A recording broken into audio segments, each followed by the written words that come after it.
What up, y'all? This your boy Lucha Guy, and I'm back with another video. I'm gonna start this video off with a hit like and Monster Lucha Slam that like and subscribe, even notification bell. Hell, like Dario, ring the bell. All right, y'all hit ring the bell and hit like and subscribe and all that stuff there.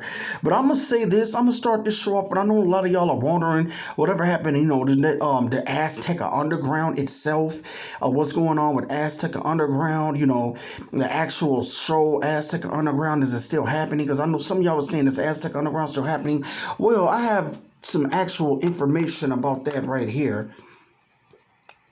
This is coming from it's coming from postwrestling.com. Postwrestling.com. It's Court Bearer, the guy, the president of MLW, discusses formation of MLW Azteca Underground, tapping into the Mexican American market. And then it's just giving us some small, like updates about it. It's saying that along with the special events, live shows, fusion tapings, MLW, Major League Wrestling, has also introduced Azteca Underground to their content folder. Azteca Underground is often compared to Lucha Underground in regards to the way some of the material for the show has been presented. Caesar Dorian, the former Dario Cueto, is an on-screen head of Azteca Underground.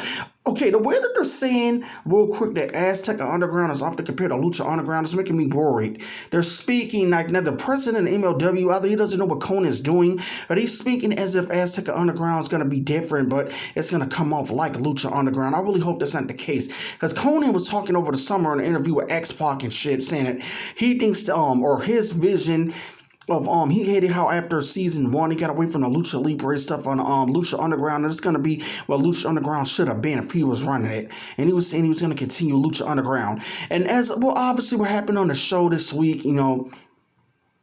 some events is not making sense that this is after season 4, but I'll get into that when I do the actual review of the show.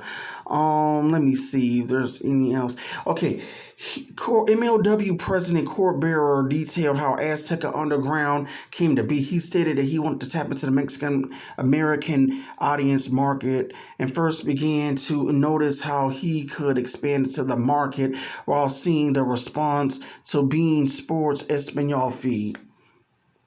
I'm not gonna read all this. A lot of this ain't really saying much, but I will start like around here at the bottom.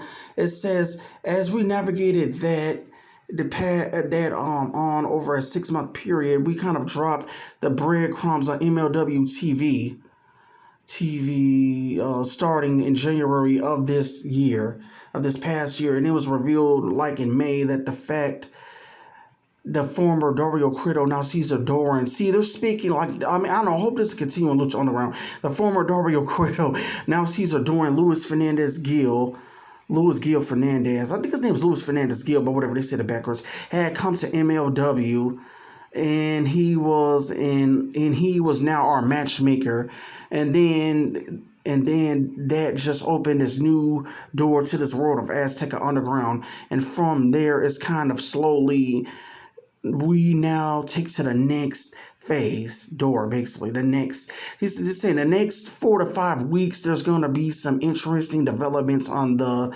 Azteca Underground, let's just say, project.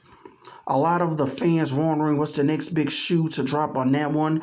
It's coming. Caesar Dorian, we paid it off. This one would pay off too. So yeah, I'm gonna there's a little bit more. Continuing on the Azteca Underground topic, Boris said that the project has an incredible budget. Mark Burnett, who was the executive producer of Lucha Underground, is also producing Azteca Underground, which is good news. A lot of y'all saying that they're gonna need some people back on board. But I could give y'all an update on the Azteca Underground project on a separate video, maybe another day. I don't know about Sunday or just another day. I could give y'all more updates, maybe on Azteca Underground or where they're going with that.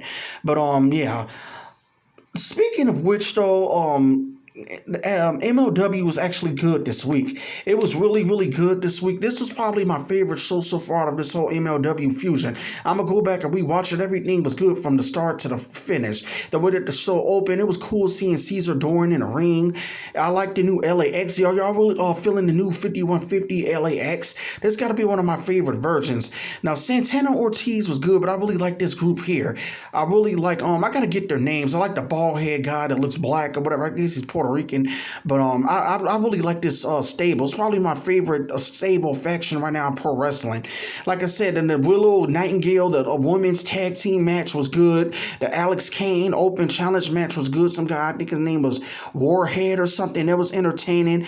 And I've always been a fan of King Mo. Like they dropped the ball on Impact. He didn't do jack shit over there. I like him on MLW with Alex Kane. Everything was good. Even the main event was called the casket match. I was like, this is a rip off of Grave Consequences, and it was. They had a bunch of guys carrying a casket, coffin to the ring, an Azteca Underground logo mask, and then it ended up like Tom Lawler. He's now a free agent, so I already knew he was going to lose the match. He's now a free agent, along with all the ROH talent. Now Tom Lawler is out there free on the market. But the best part of the show that I really want to talk about was the main event and Katrina. So Katrina came out there dressed up like a druid or something. What it used to be with Undertaker. So Katrina's now officially a part of MLW, and I assume she's going to be getting involved in Azteca Underground. So this was really cool. Now they got Katrina a part of, and I don't think they're calling her that. Did they call her that? I know they called her Carly Perez. And there was actually some hints. They're still using his backstory of Lucha Underground about a little boy that survived an earthquake. So I'm really wondering, like, is this going to be connected to Lucha Underground? There's still some small clues that this is. But I'm out. This is your boy Lucha God. Peace. Hit like and subscribe. But yeah, this was actually a good show. Y'all let me know. Do y'all think this was the best show so far, part of MLW Fusion Alpha? I thought it was. Let me know your favorite match of the show. I'm going to definitely go back and rewatch the whole show from start to finish. There wasn't a bad match segment on the show. Everything was good. Everything. The women's tag team match with Willow Nightingale. She's interesting. I like the 5150, the reboot of this new LAX. I like Alex Kane with King Mo. And then the main event with Mil Mortez versus Tom Lawler that featured Katrina. Peace.